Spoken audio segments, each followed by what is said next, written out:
नमस्कार साथियों।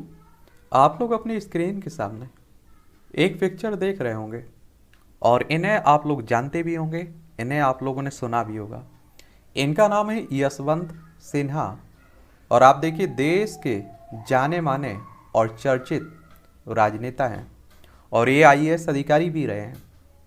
तो इनके बारे में हम लोग एक सामान्य जानकारी देखेंगे क्योंकि आपने देखा होगा कि इन्हें राष्ट्रपति का उम्मीदवार बनाया गया है।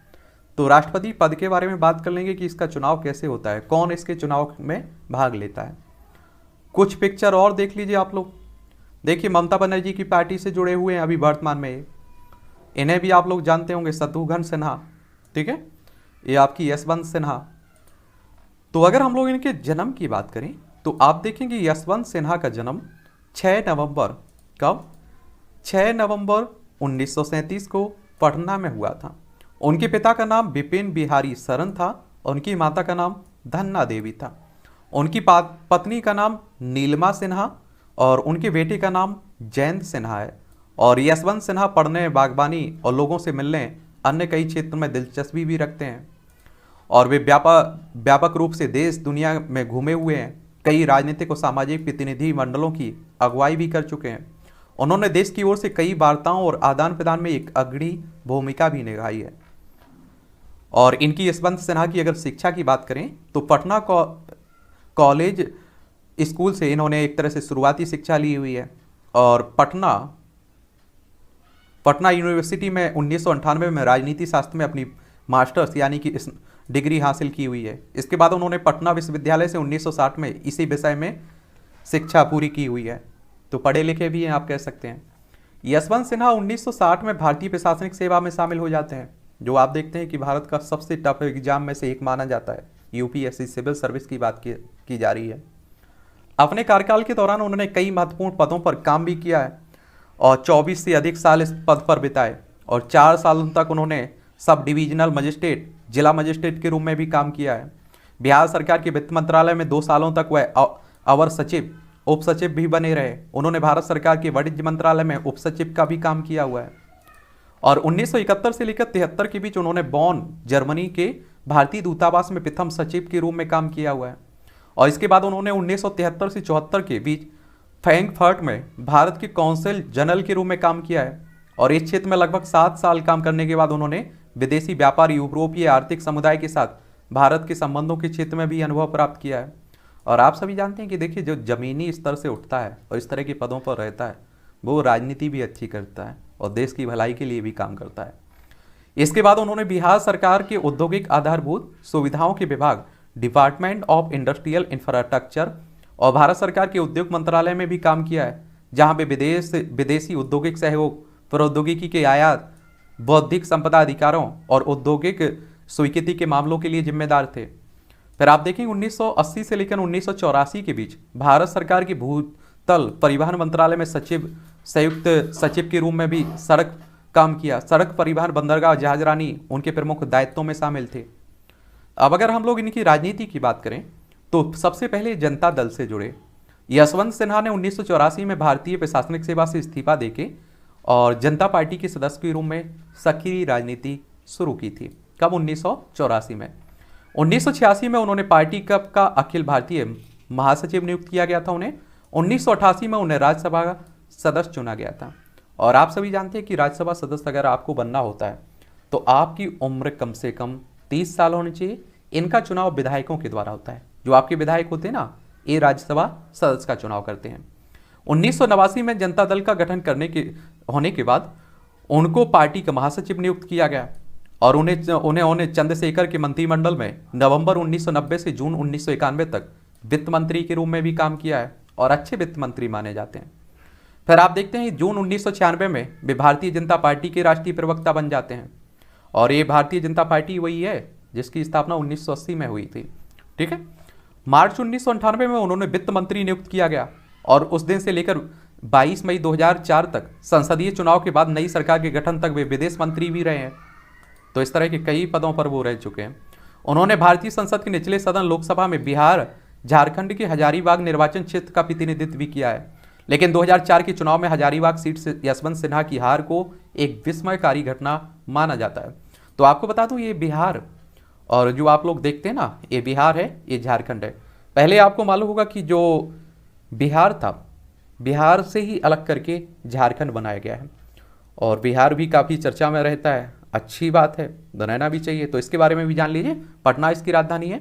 इसकी सीमा उत्तर प्रदेश से लगती है, झारखंड से लगती है, पश्चिम बंगाल से लगती है, और इसकी अंतर्राष्ट्रीय सीमा क्या किससे लगती है? नेपाल से। पड़ोसी नेपाल इसका।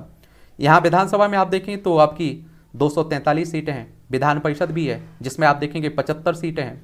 राज्यसभा में 16 सीटें हैं और लोकसभा में 40 सीटें हैं। कितनी? 40 सीटें हैं। वहीं अगर हम लोग झारखंड की बात करें, झारखंड भी एक नया राज्य बना हुआ है। 15 नवंबर सन 2000 में किससे अलग करके बनाया गया था? बिहार से अलग करके बनाया गया था झारखंड। यहाँ अगर हम लोग, रांची इसकी राजधानी है। यहाँ अगर आप देखें तो विधानसभा में 81 सीटें हैं, राज्यसभा में 6 सीटें हैं, लोकसभा में 14 सीटें हैं। तो लोकसभा सदस्य बनने के लिए आपकी उम्र कम से कम 25 साल होनी चाहिए। इनका चुनाव डायरेक्ट जनता के द्वारा होता है। अगर आपकी उम्र भी 18 साल हो चुकी है तो आपका भी वोटर सूची में नाम जुड़ चुका होगा, आप लोग भी वोट डालने जाते होंगे। उन्होंने 2005 में फिर से संसद में प्रवेश किया और 13 जून 2009 को उन्होंने भाजपा की उपाध्यक्ष पद से इस्तीफा दे दिया था और राजनीति से निकल गए थे एक तरह से। फिर आपने देखा है कि ऑल इंडिया तृणमूल कांग्रेस, जो आप जानते हैं कि पश्चिम बंगाल में ममता बनर्जी है ना, उन्हीं की पार्टी की बात हो रही है। तो ये 13 मार्च 2021 को श्री सिन्हा, यशवंत सिन्हा, ऑल इंडिया तृणमूल कांग्रेस में शामिल होकर पुनः सक्रिय राजनीति में वापसी की और टीएमसी में शामिल होने के बाद पार्टी ने उन्हें राष्ट्रीय उपाध्यक्ष बना दिया। टीएमसी में शामिल होने का वजह बताते हुए सिन्हा कहते हैं कि देश दो राह पर खड़ा हुआ है। हम जिन मूल्यों पर भरोसा करते हैं वे खतरे में है और न्यायपालिका समेत सभी संस्थानों को कमज़ोर किया जा रहा है और यह पूरे देश के लिए एक अहम लड़ाई है और यह राजनीतिक लड़ाई नहीं बल्कि लोकतंत्र बचाने की लड़ाई है। और यही कहते हुए वो क्या हो गए थे? शामिल हो गए थे किसमें? तृणमूल कांग्रेस में। ठीक है। वित्त मंत्री के रूप में आप देखिए, यशवंत सिन्हा 1 जुलाई 2002 तक वित्त मंत्री बने रहे। इसके बाद विदेश मंत्री जसवंत सिन्हा के साथ उनके पद की अदला बदली कर दी गई और आप देखेंगे अपने कार्यकाल के दौरान सिन्हा को अपनी सरकार की कुछ प्रमुख नीतिगत पहलुओं को वापस लेने के लिए बाध्य होना पड़ा था और जिसके लिए उनकी काफ़ी आलोचना भी हुई थी। फिर सिन्हा को व्यापक रूप से कई प्रमुख सुधारों को आगे बढ़ाने का श्रेय भी दिया जाता है और जिसके परिणाम स्वरूप भारतीय अर्थव्यवस्था दृढ़तापूर्वक विकास पथ पर अग्रसर हुई। इसमें शामिल थे वास्तविक ब्याज दरों में कमी, ऋण भुगतान पर कर में छूट, दूरसंचार क्षेत्र को स्वतंत्र करना, राष्ट्रीय राजमार्ग प्राधिकरण के लिए धन मुहैया करवाने में मदद, पेट्रोलियम उद्योग को नियंत्रण मुक्त करना। और सिन्हा ऐसे प्रथम वित्त मंत्री के रूप में भी जाने जाते हैं जिसने भारतीय बजट को स्थानीय समयानुसार शाम 5 बजे प्रस्तुत करने की 53 साल पुरानी परंपरा को तोड़ा था।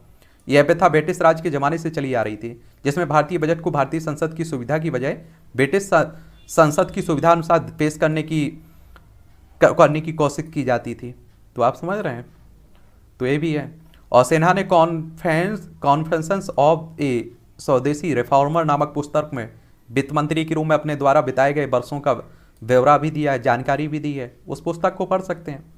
और आप सभी जानते हैं कि देखिए जब आप लोग इस तरह के किसी पद पर होते हैं तो विवादों का जुड़ना भी स्वाभाविक सी बात होती है। नवंबर 2013 में पप्पू यादव ने अपनी आत्मकथा दोह काल का पथिक में आरोप लगाया कि उनकी इंडियन फेडरल डेमोक्रेटिक पार्टी के 3 सांसदों ने 2001 में एनडीए में शामिल होने के लिए सिन्हा तत्कालीन वित्त मंत्री से पैसे प्राप्त किए थे और सिन्हा की यूटीआई घोटाले में उनकी कथित संलिप्तता के लिए भी आलोचना की जाती है। 4 अप्रैल 2017 को उन्हें हजारीबाग पुलिस ने पथराव करने के आरोप में गिरफ्तार भी किया था। सिन्हा एक धार्मिक जुलूस निकाल रहे थे। जब पुलिस ने उन्हें रोका तो सिन्हा उनके अनुयायियों ने पुलिस पर पथराव करना शुरू किया था और जिससे उनकी गिरफ्तारी भी हुई थी।